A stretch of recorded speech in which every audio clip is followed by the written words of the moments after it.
Okay, so I hope your experiment is all set up. We will now be looking at the different tasting attributes that you will be scoring your product against. So first of all, you'll be scoring your product against brown colour. So you'll be looking at whether you think it's really light brown to really dark brown. Secondly, you will be looking at sweetness. So the sweet taste, so going from no sweetness to extreme sweetness. So creamy, whether it's really not creamy at all to super creamy. Melt rate, so low melting rate to high melting rate. Bitter taste, so no bitterness at all to extreme bitterness.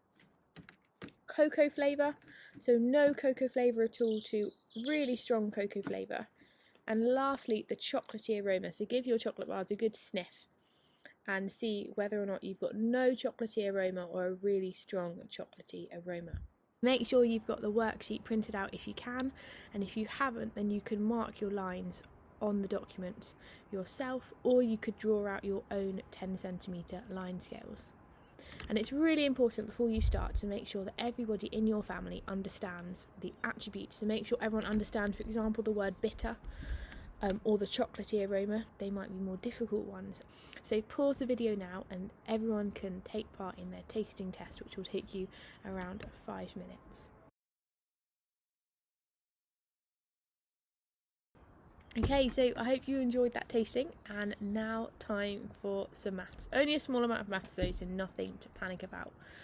So what we need to do now is we need to take your own individual line scales, which might look a little bit like this. So I've marked one on here. This is the code for my samples, and this is my brown colour line scale.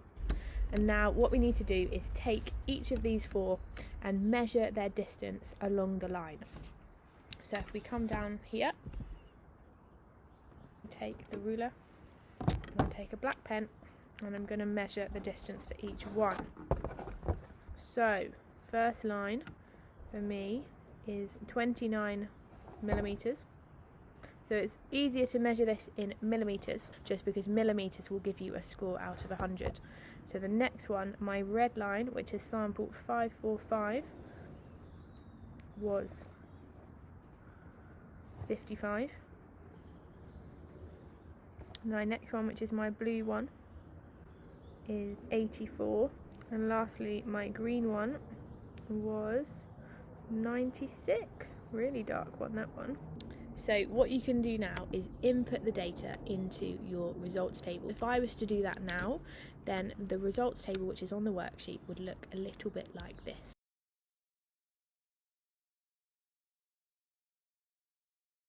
Remember that there's no right or wrong answer here. You're all allowed your own opinion, and you might find that between your family members you all have different answers. So do this for all of your 7 attributes and record all of your values in your table. So I'll let you pause the video now while you carry on with the measuring and the maths. So now that you've done the results table for your own individual results, we now need to combine all those results together with everyone that did the video with you.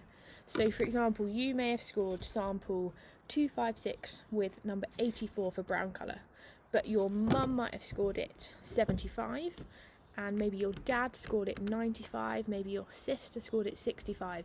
I need you to take an average of all of those numbers, add all those numbers together and divide them by the number of people that took the test, and input them into the results table, which is also in the worksheet. So we'll pause the video now and calculate our averages.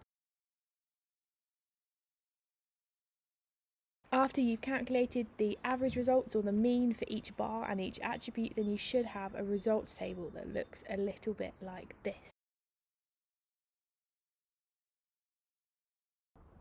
So you can now plot these scores on the attribute profile, which is found in the worksheet. And if you don't have a printer, then you can plot these results using Excel, or you could draw out your own attribute plot, and make sure that you use the same coloured pencil that you did for your line scale. And once you've plotted each sample, join them up with a ruler, join the crosses up to represent each chocolate bar, and you should have a plot that looks a little bit like this. Mine was done via Excel.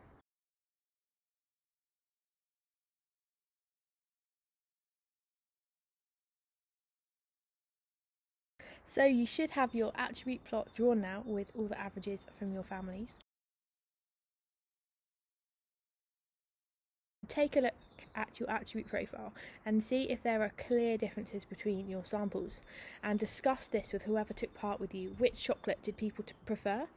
Was it the same for everyone? Did you find that certain attributes meant that that correlated with a chocolate that was really liked? For example, was the most sweet chocolate the most liked? Was the most creamy chocolate the most liked? Or were the chocolates that were disliked, were they really bitter, for example? Have a discussion and write down what you thought in the box on the worksheet. And after you've done that, I want you to remember back to the bars that you tested and see if you can guess which number code corresponded to which chocolate bar. So I'm going to pause the video now and let you discuss. I wonder what you came up with, whether you were finding correlations between the whole family preferring a certain chocolate, or whether some people preferred one to another, and whether or not this correlated with any attributes. It'd be really interesting if you let us know in the comments what you found, or tag us or tweet us your results. So if I look back to my attribute profile, we found that the chocolate that was preferred was sample 182, which was the Galaxy chocolate. Now that was really sweet, it was the most creamy, and it was the highest melting chocolate. So in our household, that was the attributes that corresponded to our liking. Now, if we were in the food industry, we'd be able to find out from a preference test which chocolate people preferred, and then see if we can match a newly developed chocolate against those attributes. So, for example, if we found that our panelists really liked a sweet, a creamy, and a high melting chocolate, we want to make sure that a new chocolate that we're developing is matching those sensory characteristics. So I hope you enjoyed today's video. Let us know how you got on, and make sure you let your family know which chocolate bar was which, and see how many of them you were able to get right. So I hope you enjoyed, and next week we will be back with another video, which is a simple test using something like a Starburst or a jelly bean or a Fruitella, and seeing the difference between flavour, aroma and taste. So see you next week. Bye everyone.